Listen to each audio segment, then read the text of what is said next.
Pole position de Lando Norris com Oscar Piastri em segundo, primeira fila só de McLaren, Leclerc o terceiro empurrando Verstappen para quarto. Gabriel Bortoleto aplica uma magnífica luneta de 3,5 décimos em seu companheiro Hülkenberg durante o Q2, passa ao Q3 mais uma vez e fica com a 10ª posição. Lewis Hamilton tem mais um capítulo no final de semana para esquecer, fica no Q1, eliminado com uma volta deletada. 16º lugar para ele amanhã. Williams mete o carro na 5ª posição. Será que a campeã voltou? Com Alexander Albon. Tempo firme e encoberto em Spa-Francorchamps, 22 graus de temperatura ambiente, 36 no asfalto. E logo no começo, Sauber e Aston Martin, Stroll e Hülkenberg conseguiram bater dentro do pit lane, dando para a asa dianteira do alemão. Lance bizarro, lance não Stroll, mas enfim, também serve, que será investigado depois. A fila de carros foi puxada pelas duas Aston Martin e pelas duas Williams, mas aí uma coisa curiosa começou a acontecer. Vários pilotos abrindo e não fechando volta, voltando para os boxes. Muito provavelmente saindo com pneu macio velho, testando alguma configuração, porque lembre-se, tivemos a sprint mais cedo, e com a sprint mais cedo, alguns aprendizados acontecem, e como o parque fechado reabre antes da classificação, parque fechado, para quem não sabe, é aquele momento em que você não pode mexer nas configurações do carro, algumas coisas você aprende, passa para o carro, e aí teremos parque fechado de novo depois do quali. Portanto, vários abrindo volta, não fechando, voltando para a garagem, mexendo em algumas configurações. Aquela hora em que,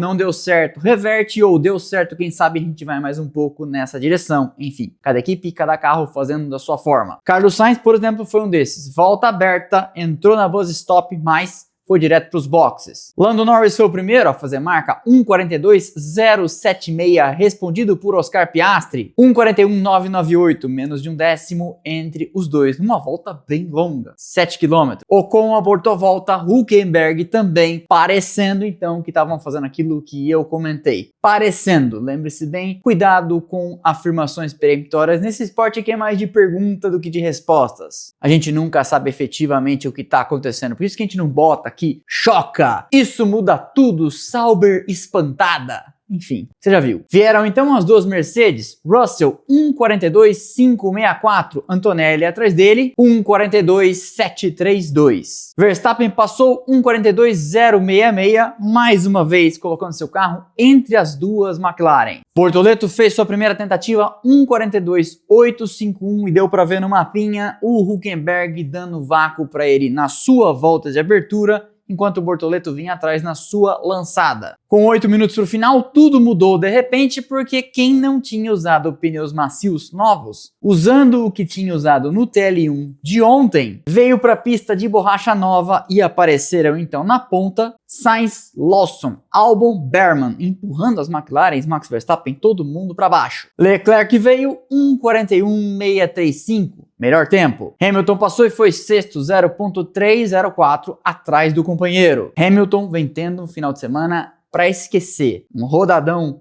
ontem na classificação para sprint. E aguenta aí que você já vai saber da próxima. Bortoleto, com todos esses tempos, tinha caído 1.2 da ponta para a 20ª posição, o que indicava que ele também tinha usado macios usados. Ficou estranha essa frase, né? Mas enfim, tinha ido para a pista com pneus macios que não eram novos. Melhorou? Hülkenberg era 12º com um tempo 7 décimos melhor do que o Gabriel, o que indicava então, já que ele vem classificando melhor que o Hülkenberg diversas vezes, que pelo menos 7 décimos ele tinha para tirar. Daí sim, de macios novos, Lando Norris espetou 1:41.010. Faltava Oscar Piastri, que viria com setores melhores, pelo menos no primeiro, para uma resposta. Mas não. 1:42.201, segundo tempo, não superou a outra McLaren, 0.191 da ponta. A 3 minutos do final, a zona do rebaixamento tinha Colapinto, Russell, Stroll, Antonelli e Bortoleto. As Mercedes, as duas na zona da degola, um ano atrás, venceram com dobradinha. Lembra?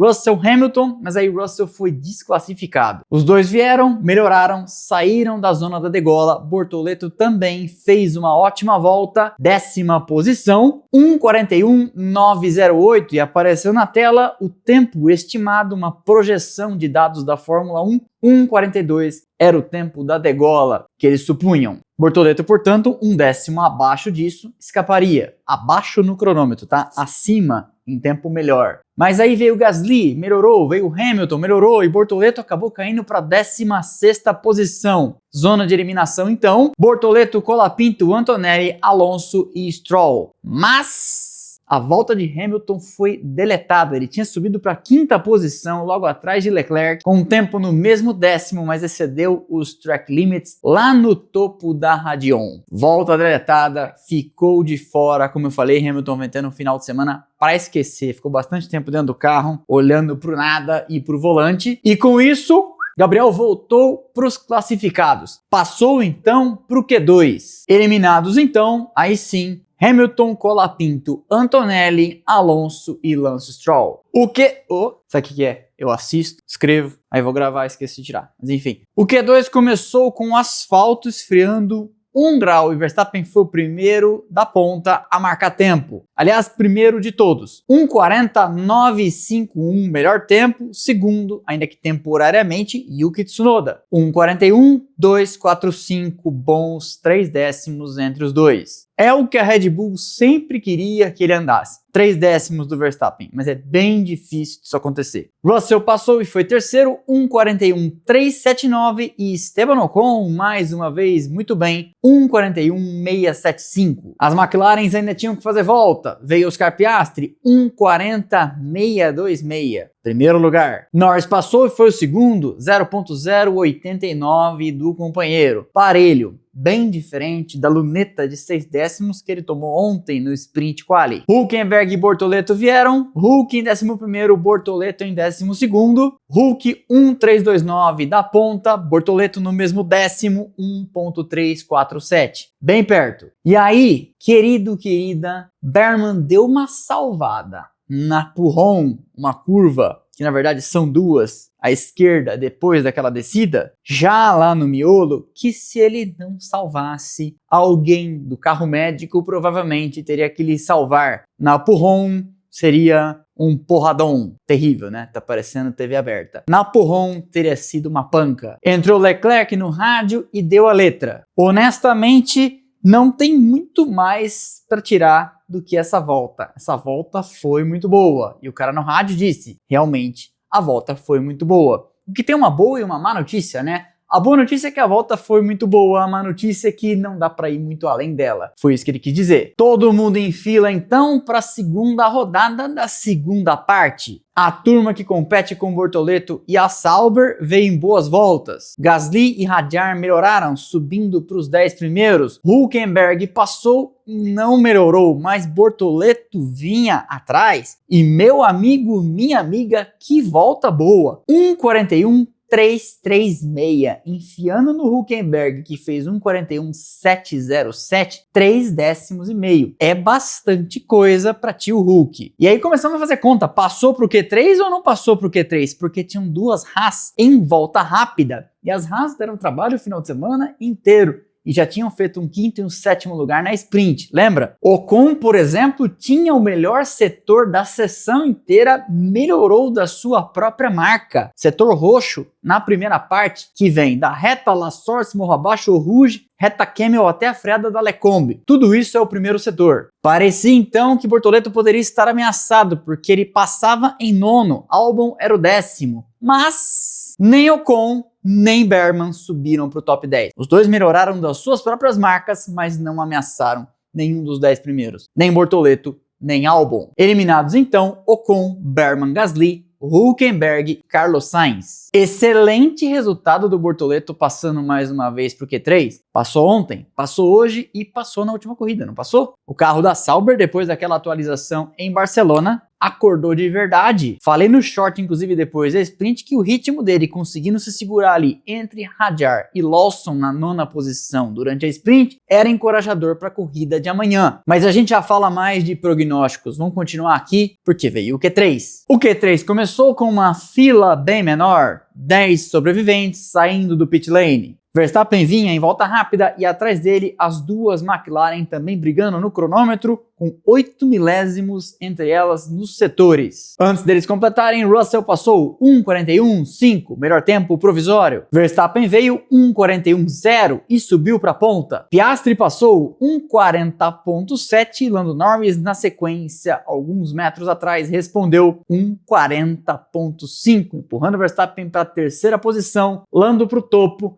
E o tetracampeão da Red Bull ficou meio segundo da ponta. Mas Verstappen fez sua primeira tentativa com pneus macios usados, o que explicou em parte esta grande diferença. Apareceu então a recuperação na imagem no replay de Alexander Albon colocando quase meio carro na terra, levantando bastante cascalho e perdendo com isso tempo. Bortoleto também teve uma volta deletada, 1:42.995, 2.3 da ponta, portanto não fez muita diferença porque ele já estava em 10º com esse tempo. Daí sim, para a segunda rodada do Q3, Verstappen veio com macios novinhos em folha, mas cometeu um errinho, deu uma distracionada, ficou até uma marca de borracha no asfalto na saída da La Source, acelerando o morro abaixo, para o trecho em que a Red Bull tem o melhor desempenho na volta toda, a primeira parte. Tanto que quando chegou lá no topo, na primeira freada que encerra o primeiro setor, ele estava 0.181 do tempo de Norris. E esse,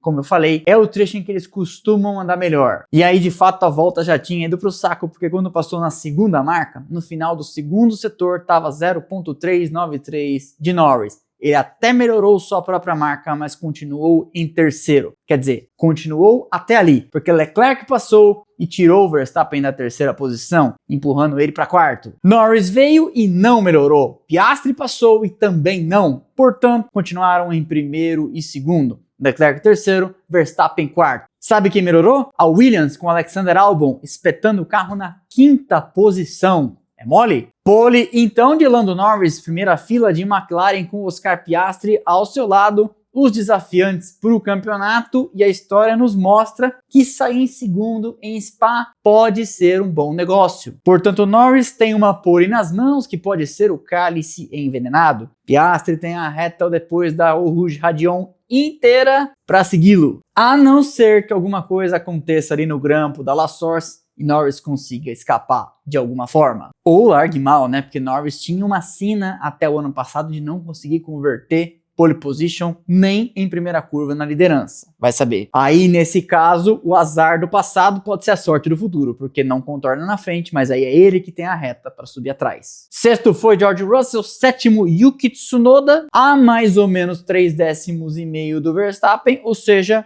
para os parâmetros que a Red Bull espera dele, missão cumprida, 0.722 da ponta, enquanto o Verstappen foi 0.341, então você faz a subtração, dá mais ou menos 3 décimos e meio. 8º foi Hadjar, 9º Liam Lawson, olha lá as Racing Bulls, e 10º Gabriel Bortoleto. O que esperar para amanhã? A resposta para essa pergunta não sai sem olharmos a previsão do tempo. Vamos ver? Vou colocar na tela. Spa-Francorchamps Weather. Corrida é às 3 da tarde de lá, porque é às 10 daqui. Ó, as duas, chance de chuva de 50%. As 5, chance de chuva de 40%. Então é algo aí no meio, vento de 14 km por hora, umidade relativa do ar de 95%.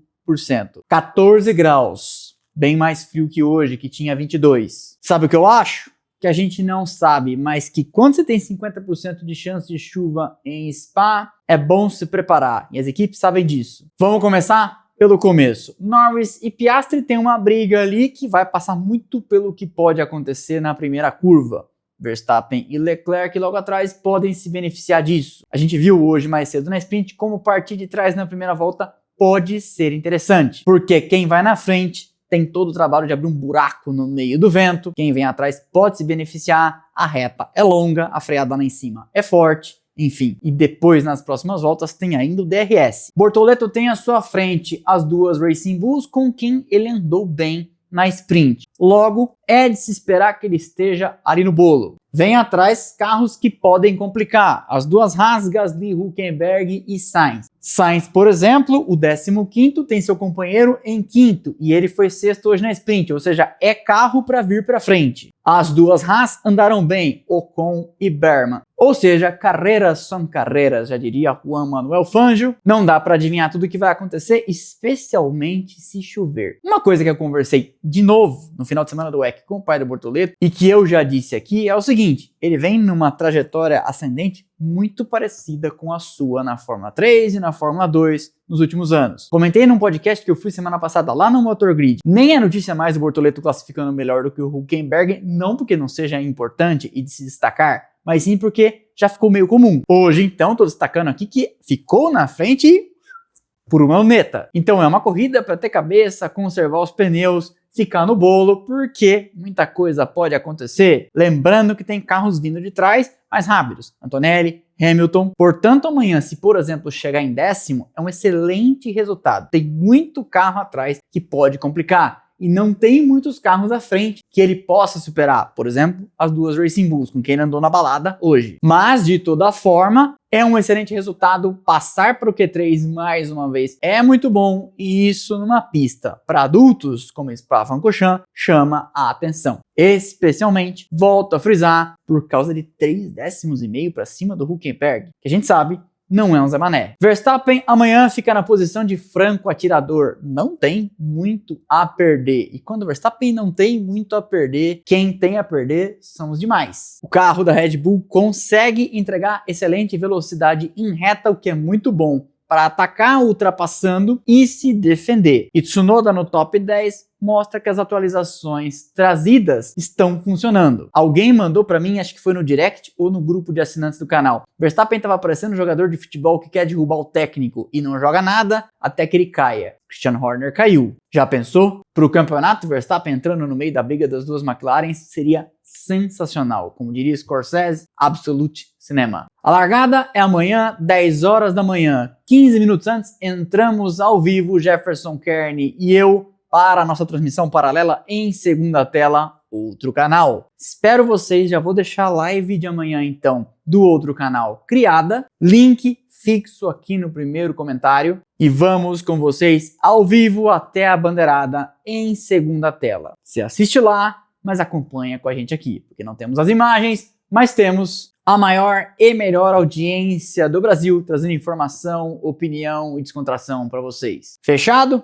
Depois, bandeirada, volto para casa, almoço, faço os slides e encontro vocês aqui de novo às 18 horas. Para a nossa live pós-corrida, lendo suas perguntas, seus superchats, comentando das notícias de dentro e de fora da pista e... tá aparecendo aí, né? Tá. Sorteando brindes para vocês, cedidos pelos nossos parceiros, pela ReHap e pela editora Gulliver na live de amanhã. E tem ainda o livro autografado por Reginaldo Leme, ou seja, torne-se membro se você ainda não for, dá tempo, botão aderir, ou seja, membro, link também lá embaixo na descrição. São 4 planos, todos têm brindes assegurados. Além de você poder ver os vídeos em Premiere e ter prioridade de resposta nas lives. Para não ficar de fora de nada do que fazemos por aqui, você já sabe, canais de notificação, Instagram, Telegram e WhatsApp com mais de 2.000 pessoas em cada um deles, além das nossas redes sociais, Instagram, Twitter, Threads e TikTok, onde tem conteúdo o tempo todo. Ótimo sábado para vocês, nos vemos amanhã 9h45 da manhã no outro canal e depois às 18 horas. Comente aqui embaixo seu palpite para a corrida, seu palpite para que posição o Bortoleto chega. Mande um abraço pro cônjuge, pra cônjuge, pro gato, pro cachorro, pro periquito, não importa. O importante é comentar. Conte se não quer palpitar nada sobre isso, de onde nos assiste. Nossa audiência é nacional e eu me orgulho muito disso. Ótimo sábado então. Valeu e aquele abraço.